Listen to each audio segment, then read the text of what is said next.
orangnya. Nah, ada juga banyak ayat yang menunjukkan yang Allah ridhoi itu adalah perbuatannya, amalnya. Misal disebutkan dalam surah Az-Zumar. Kalau Allah Ta'ala berfirman, wa in tashkuru, jika kalian bersyukur, yarodahu lakum, maka Allah ridho bagi kalian ya. Rasa syukur kalian itu Allah ridhoi. Berarti orang-orang yang bersyukur, senantiasa bersyukur, Allah ridho kepada mereka. Nah, kemudian di dalam surah Al-Maidah ayat 3 Allah Ta'ala berfirman, waraditu lakumul Islam madina. Nah, aku ridho Islam sebagai agama untuk kalian. Ini amal atau amil ini? Amal, betul. Ini amal. Amal berislam ya. Waraditu lakumul Islam madina. Nah, dalam hadis juga disebutkan, qala Nabi sallallahu alaihi wasallam, innallaha yardha lakum salasan wa yakrahu lakum salasan. Sesungguhnya Allah meridhoi 3 perkara untuk kalian dan Allah membenci 3 perkara bagi kalian. Nah, ini amal apa amil nih? Amal. Ada amalan yang Allah ridho, ada juga amalan yang Allah benci. Apa yang Allah ridhoi itu? Fayardha lakum an ta'buduhu wa la tusyriku bihi syai'an. Yang pertama, Allah ridho untuk kalian ya, ketika kalian menyembah Allah saja dan tidak mensekutukan Allah dengan apapun. Yang kedua, wa an ta'tasimu bihablillahi jami'a. Kalian berpegang teguh dengan tali Allah semuanya. Yang ketiga, wala tafarraqu. Kalian tidak terpecah belah, bersatu. Itu Allah ridho. Wa yakrahu lakum salasan. Allah benci ya, bagi kalian 3 perkara. Apa yang pertama? Qila wa qol. Qila wa qol itu Pak. Katanya ya, menyampaikan informasi yang tidak jelas. Katanya nah, tidak jelas, maka itu Allah benci.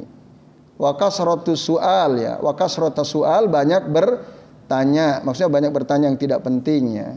Kemudian wa idha'atil mal, yaitu menyia-nyiakan harta, menghilangkan harta tanpa ada manfaatnya, sia-sia. Nah, itu yang Allah benci.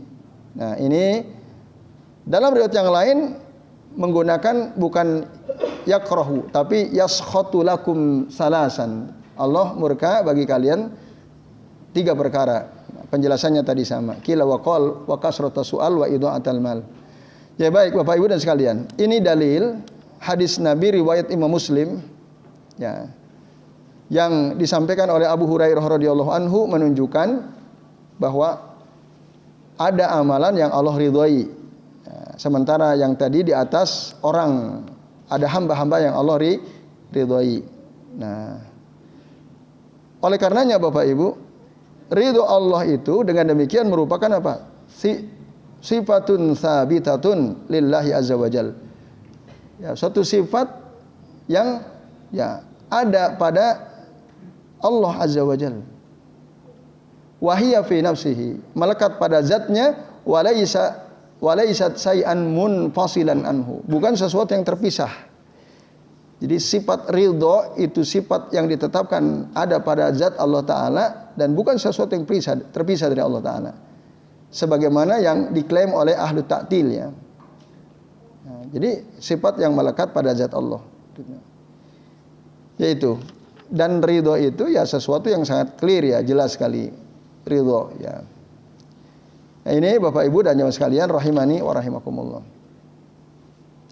Nah, maka ridho itu kami katakan, kata saya Ibnu Utsaimin, wahiyya sifatun hakikiyatun muta'alliqatun bimasyiatih. Ridho merupakan sifat hakiki yang berkaitan dengan kehendaknya. Fahiyya minas sifatil fi'liyah. Dia termasuk kategori sifat fi'liyah. Sifat perbuatan. Nah, dalam banyak ayat disebutkan misalnya Allah ridho terhadap orang mukmin yardu 'anil mu'minin wa 'anil muttaqin wa 'anil muqsitin wa 'anil syakirin wa la yardu 'anil qaumil kafirin, 'anil qaumil fasikin, 'anil qaumil munafikin. Itu yang Allah enggak ridhoi orang-orangnya. Yang Allah ridhoi orang mukmin, orang takwa, orang yang bersyukur, orang yang adil, Allah ridhoi itu. Nah, ada orang-orang yang Allah ridhoi dan ada orang-orang yang Allah tidak ridhoi. Ada amalan yang Allah ridhoi, ada amalan yang tidak Allah ridhoi, Allah benci. Ya, tadi sudah disebutkan dalam hadis Nabi sallallahu alaihi wasallam. Nah, penetapan adanya sifat ridho itu berdasarkan dalil sam'i tadi, berdasarkan dalil dari nas, baik Al-Qur'an maupun hadis Nabi SAW. Nah, juga berdasarkan dalil akli, kata saya Ibnu Utsaimin. Nah, Allah Azza wa Jalla memberikan pahala ya kepada orang-orang yang taat, memberikan pahala atas amal ketaatan mereka. Ini juga menurut beliau yadullu ala ridha, yadullu ala ar-ridha. Orang taat Allah berikan pahala, itu menunjukkan Allah ridha. Itu kata saya Ibnu Al-Utsaimin. Nah, lalu ada orang bertanya misalnya, jika Allah ridha terhadap orang-orang yang taat, terhadap amal ketaatan, lalu Allah berikan mereka pahala, lalu bagaimana jika ada orang-orang yang oleh Allah diberikan nikmat? Apakah otomatis orang yang Allah berikan nikmat itu berarti Allah ridhoi? Nah, ini pertanyaan penting ya. Bapak Ibu dan jamaah sekalian, ketika ada seorang hamba Allah berikan nikmat, bisa jadi itu tanda ridhonya Allah. Bisa jadi. Diberikan kemudahan oleh Allah Ta'ala, bisa jadi itu tanda ridhonya Allah. Tapi tidak mutlak. Ada kalanya Allah memberi sesuatu kepada hamba, kenikmatan yang banyak, ada kalanya itu bukan tanda ridho. Nah, tapi istidraj, ya betul Bapak sekalian. Maka ada orang fasik diberikan nikmat bahkan lebih banyak daripada orang yang syukur, orang yang bersyukur. Orang kafir ada yang diberikan nikmat lebih banyak daripada orang mukmin. Betul atau tidak Bapak Ibu? Betul. Nah, maka i'ta'uhu al-fasik al-mukim ala maksiatih istidrajun. Allah memberikan nikmat kepada orang fasik yang terus berbuat maksiat. Tapi kok hartanya tambah banyak, anggotanya ribuan misalnya, punya anak buah gitu ya. Misalnya ya. Banyak orang takut sama dia misalnya. Dia dihormati dan seterusnya. Bisa jadi ya, kalau dia terus bermaksiat misalnya, itu adalah istidraj. Laisa anir ridho, bukan karena ridho, bukan itu berarti Allah ridho kepada orang tersebut. Nah, banyak ayat menjelaskan masalah itu. Salah satu di antaranya Bapak sekalian dalam surah Al-A'raf ya, ayat 182 sampai 183. Jadi Allah Ta'ala berfirman, walladzina kazzabu bi ayatina sanastadrijuhum min haitsu la ya'lamun. Dan orang-orang yang mendustakan ayat-ayat kami, maka kami akan istidraj mereka. Istidraj itu dibiarkan, berangsur-angsur secara tadriji. Tadriji itu bertahap, berangsur-angsur ilal halak ya, kepada kebinasaan. Min haitsu la ya'lamun, dari arah yang mereka tidak ketahui. Ini diantaranya Bapak sekalian. Nah, di dalam hadis Nabi pun mengatakan, ya, innallaha la yumlil zalimi hatta idza akhadhahu lam yapluthu. Sesungguhnya Allah akan membiarkan orang-orang zalim sehingga ketika Allah azab dia tidak bisa lepas dari azabnya. Tidak mungkin dia bisa lepas dari azab Allah Subhanahu wa taala. Ketika Allah sudah menetapkan bahwa orang ini diazab, padahal terus diulur-ulur gitu ya, orang-orang yang zalim, tidak dibiarkan dia, tidak langsung diazab oleh Allah Ta'ala, tapi tiba-tiba ketika Allah azab, Nah, maka dia tidak bisa menghindar dari azab tersebut. Nah, ini Bapak Ibu dan jamaah sekalian. Di dalam surah Al-An'am ayat 44 sampai 45 Allah pun mengatakan falamma nasu ma dzukkiru bihi, ketika mereka lupa apa yang diperingatkan kepada mereka, fatahna alaihim abwaaba kulli syai'in, maka kami buka ya kepada atau untuk mereka pintu kebaikannya, segala kebaikan dibuka pintunya untuk mereka, hatta idza farihu bima utu, sehingga ketika mereka gembira dengan apa yang diberikan kepada mereka, akhadnahum bagtatan fa idahum mublisun, maka kami azab mereka secara tiba-tiba dan mereka pun putus asa, ya udah tidak ada harapan lagi, langsung diazab oleh Allah Azza wa Jalla. Nah, ini dalam surah Al-An'am ya, Bapak Ibu dan sekalian.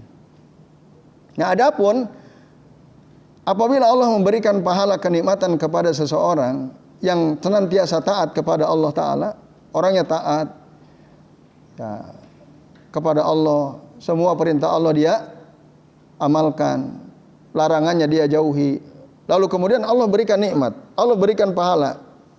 Kalau ini istidraj atau ridho? Nah, maka kalau ini berarti ridho. Jadi kalau ada orang kok rezekinya lapang, hidupnya diberikan banyak kemudahan, dan sementara dia sendiri taat, selalu taat kepada Allah Azza wa Jalla, nah itu tanda ridhonya Allah Azza wa Jalla. Itu Bapak Ibu dan jamaah sekalian rahimani wa rahimakumullah. Ya, ini keterangan dari surah Al-Bayyinah tadi ya, dan surah Al-Maidah ayat 19 menurut saya Ibnu Al-Utsaimin. Nah, sementara menurut saya Al-Fauzan,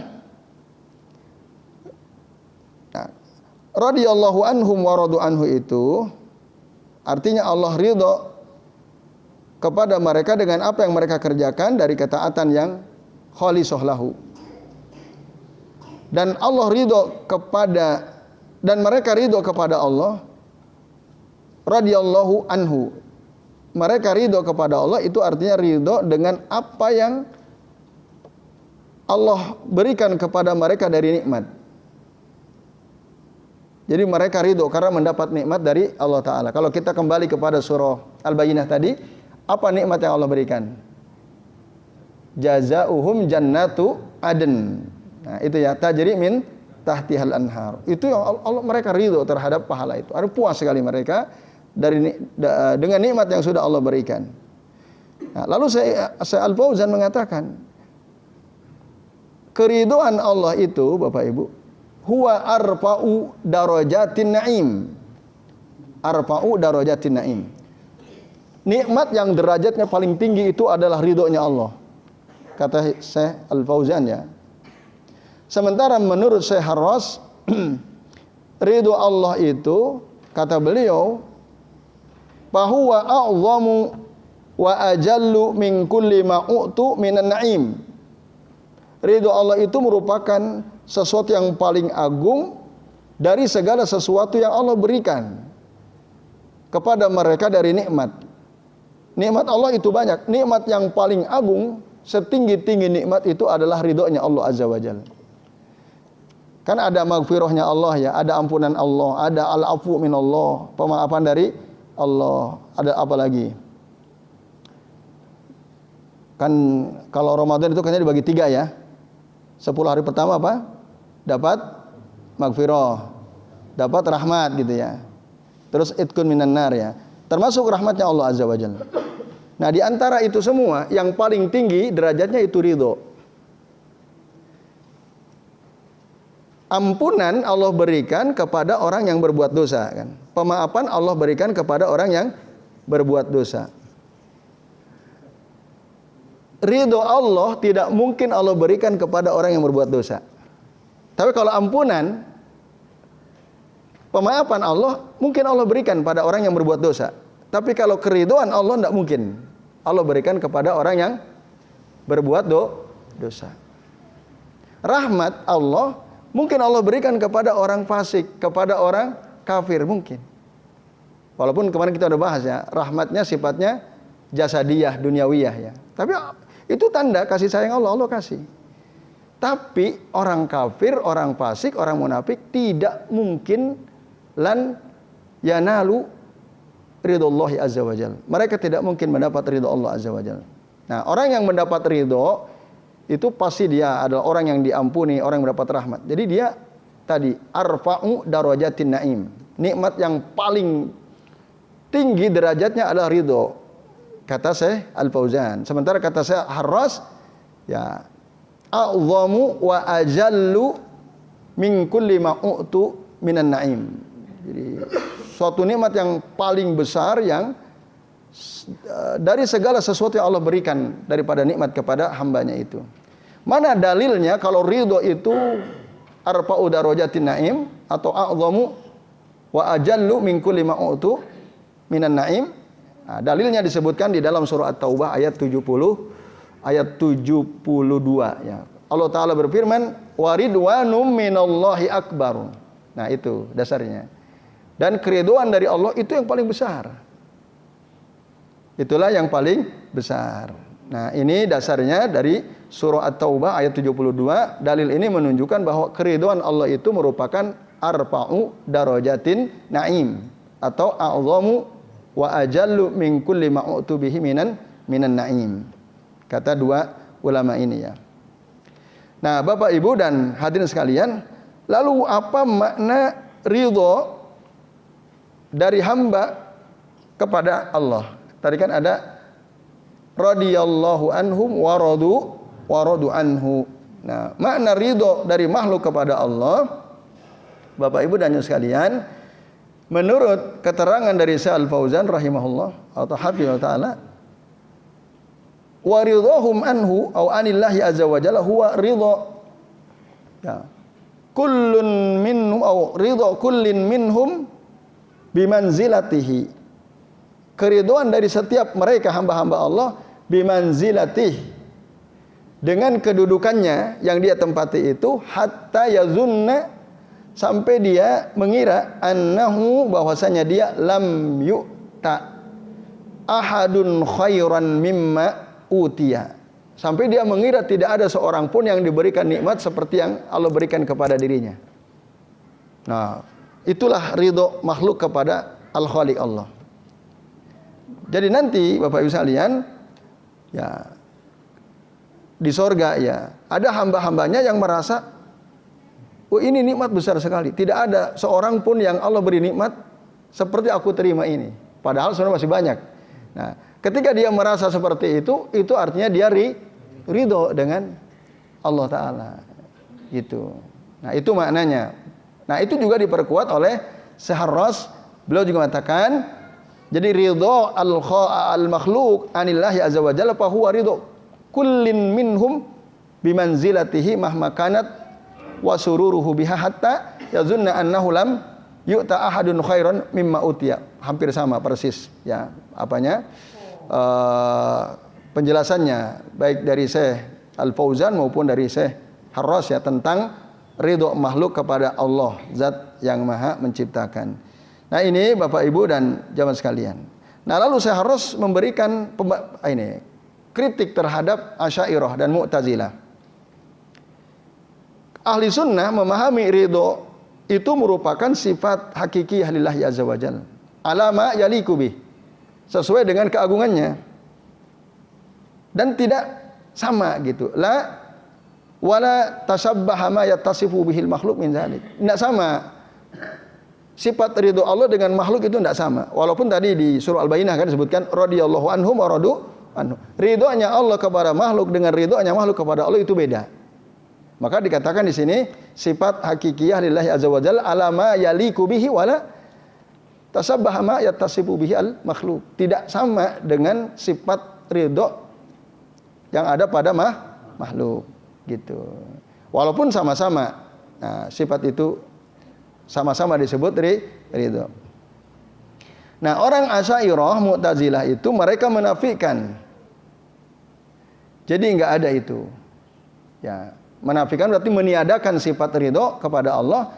Jadi menurut mereka, ya Bapak Ibu dan sekalian, ketika ada ayat misalnya radhiyallahu anhum, Misalnya, kalau menurut Asy'ariyah itu artinya, ya kata mereka, kata Syahros ya, wal Asy'ariyah yurji'una hadhihi sifat kulliha ila al-iradah. Mereka mengembalikan sifat ini kepada sifat iradah. Gitu. Faridho indahum, maka kata ridho menurut mereka, kalau ada ayat radhiyallahu anhum itu artinya adalah apa? Iradatus thawab. Allah ingin memberikan pahala itu. Itu makna sifat ridho kata mereka. Karena kalau kita pahami Allah punya sifat ridho, nanti sama dengan makhluk. Oleh karenanya, ya iradatus thawab. Sebenarnya saya harus bilang, sebenarnya ayat 8 surah Al-Bayyinah itu hujah untuk membantah mereka. Allah ridho, makhluk ridho. Cuman kan nggak sama ridhonya itu. Laisa kamitslihi syai'un. Tapi mereka enggak. Ridho enggak ada. Itu maksudnya iradatus thawab kata mereka. Nah, begitu juga al-ghadab was-sukhtu. Bagi mereka itu bukan sifat pilihannya Allah. Masa Allah marah, Allah murka? Nah, ini kan sifat makhluk. Maka yang dimaksud oleh kata ghadab atau as-sukhtu itu maksudnya iradatul iqab. Allah ingin mengazab, itu maksudnya kata mereka. Nah, hampir mirip dengan Mu'tazilah. Kalau orang Mu'tazilah fayurji'unaha ila nafsi ats-tsawab wal iqab. Kata ridho atau al-ghadab menurut orang Mu'tazilah, ridho itu artinya pahala, al-ghadab itu artinya iqab. Jadi bukan sifat bagi Allah Azza wa Jalla. Nah, ini keterangan dari Syekh Harras ya, Bapak Ibu dan Jamaah sekalian, mengkritik Mu'tazilah al-Asy'ariyah yang itu berbeda dengan Ahlus Sunnah wal Jamaah ya. Walaupun di negeri kita banyak orang-orang yang mengaku bahwa saya secara akidah Asy'ariyah, padahal ada problem di dalam masalah memahami sifat-sifat Allah ini. Ya, ini Bapak Ibu dan jamaah sekalian rahimani wa rahimakumullah. Isya sekarang jam 18 lewat. Supaya ada waktu tanya jawab ya. Barangkali Bapak Ibu dan jamaah sekalian ada yang mau bertanya, kami persilahkan. Ya, monggo. Ya, 1 2 3. Monggo Pak Agus.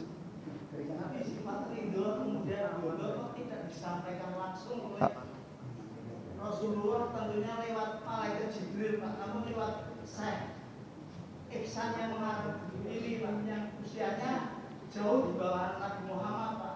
Masih seputar pertanyaan minggu. Jawabannya kemarin saya belum bisa.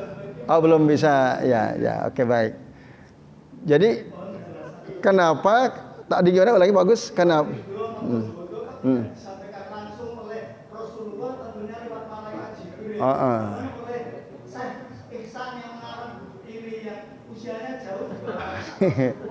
Ya, baik. Saya jawab langsung ya. Ini masalah pertanyaan rumit ini, maka harus daripada lupa saya jawab dulu ya. Jadi Bapak Ibu dan sekalian, Pak Agus ya. Kok kenapa nggak disampaikan langsung oleh Rasulullah? Malah dikatakan oleh Syekh Ihsan. Syekh Ihsan nggak ada, yang ada Syekh Fauzan tadi ya. Yang ngarang kitab ini Syekhul Islam Ibnu Taimiyah. Yang Syekhul Islam Ibnu Taimiyah. Lalu disarah oleh Syekh Ibnu Al-Utsaimin, disarah oleh Syekh Al-Fauzan, disarah oleh Syekh Harras tadi. Yang kami kutip pandangan-pandangan mereka itu. Dan mereka itu menjelaskan ayat-ayat Al-Quran yang Allah wahyukan kepada Rasul. Kan tadi ridho Allah ada nggak dalam Al-Quran? Ada nggak tadi? Ada kan dalam surah Al-Bayyinah tadi. Itu Allah sampaikan kepada Rasul tentu lewat malaikat Jibril radhiyallahu anhum wa radu anhu. Itu dari Allah. Allah wahyukan kepada Rasul, lalu Rasul sampaikan. Bukan dari Syekh Ihsan tadi.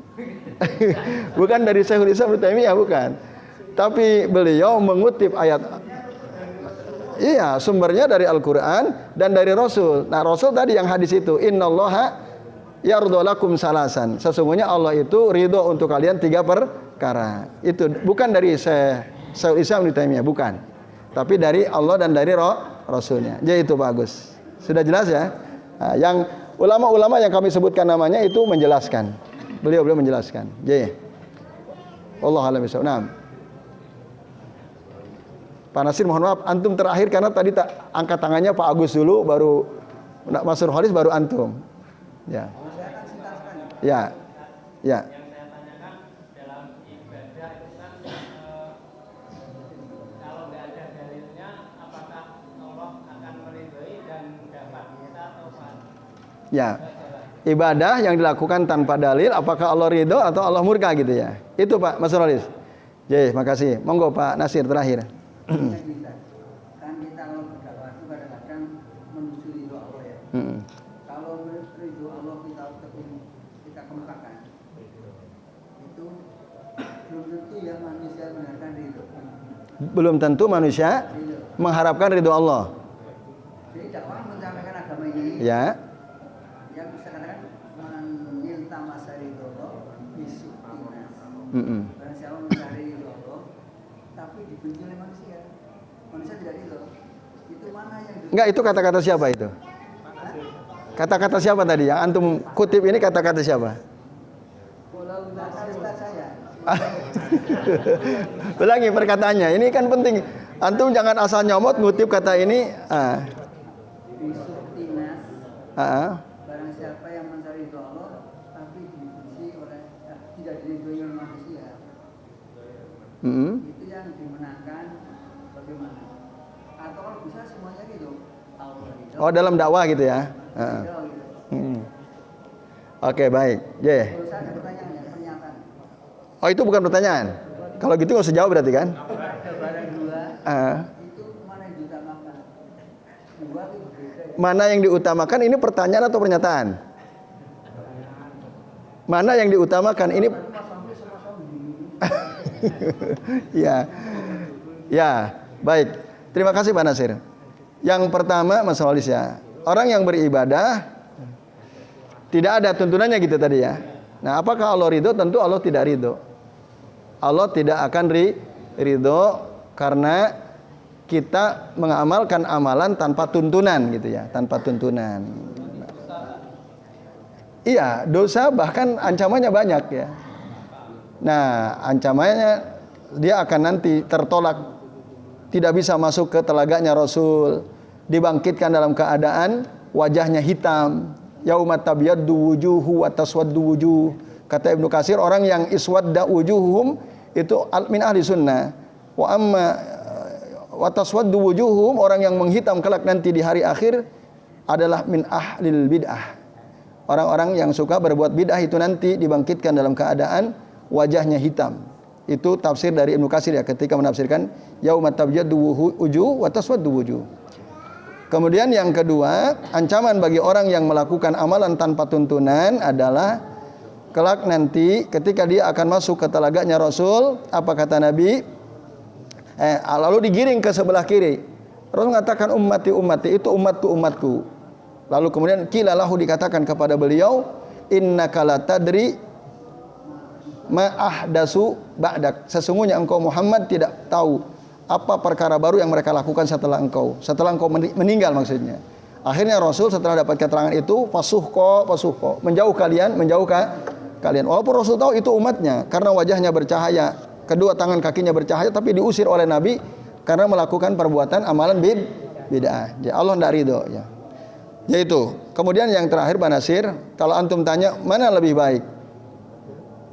Bukankah seharusnya dakwah itu Allah ridho, manusia ridho? Gitu ya Pak Nasir. Ya, yang paling ideal Bapak Ibu dalam berdakwah itu yang paling ideal Allah ridho, manusia ridho. Tapi seringkali di dalam dakwah itu ya orang nggak ridho kita dakwahi. Nah, apalagi hal-hal tadi bid'ah ya sudah sering dilakukan lalu kita sampaikan bahwa ini bid'ah, tidak ada tuntunannya. Kira-kira orang yang melakukannya ridho atau tidak? Tidak ridho. Nah, benci. Maka rumusnya gampang sebenarnya. Dalam hadis sahih riwayat Imam At-Tabrani ya, dari Aisyah radhiyallahu anha kata Nabi, "Man yaltamisu ridallah bi sakhatin nas." Nah, man yaltamisu ridallah bi sakhatin minan nas radhiyallahu anhu wa ardan nas anhu. Barang siapa orang yang mencari ridho Allah, walaupun orang murka, benci, orang tidak senang, tapi saya ingin cari ridho Allah. Ini hak harus disampaikan. Itu bahwa yang dilakukan orang ini tidak benar. tidak sesuai dengan syariat, dengan sunnah. Saya harus sampaikan. Itu yang kita cari ridho Allah. Tapi orang benci sama kita. Bisa khotin minan nas, apa yang akan terjadi? Kata Nabi, radhiyallahu anhu. Allah ridho sama dia, wa ardon nasa anhu. Kelak suatu saat juga Allah akan menjadikan orang-orang itu ridho sama dia. Nah itu terjadi pada Nabi SAW. Rasul waktu dakwah dibenci nggak oleh kaumnya? Luar biasa kebenciannya. Tapi akhirnya orang ridho nggak sama Rasul? Ridho. Jadi nggak usah khawatir Bapak Ibu. Yang penting kita fokus cari ridho. Tapi sebaliknya, ada orang para pendakwah itu yang dia cari ridho manusia. Ada nggak? Banyak. Ditabrak sama dia larangan Allah. Nah maka kata Nabi ingatkan, man yaltamisu ridhon nas bisa khotillah. Barang siapa yang mencari keridhaan manusia dengan kemurkaan Allah, yang dia cari ridho manusia tapi Allah murka, Bapak Ibu sekalian, maka terjadi sakhitallahu alaih. Allah murka kepadanya, wa askhatan nasa alaih. Dan kelak Allah pun akan menjadikan orang-orang pun murka kepada orang tersebut.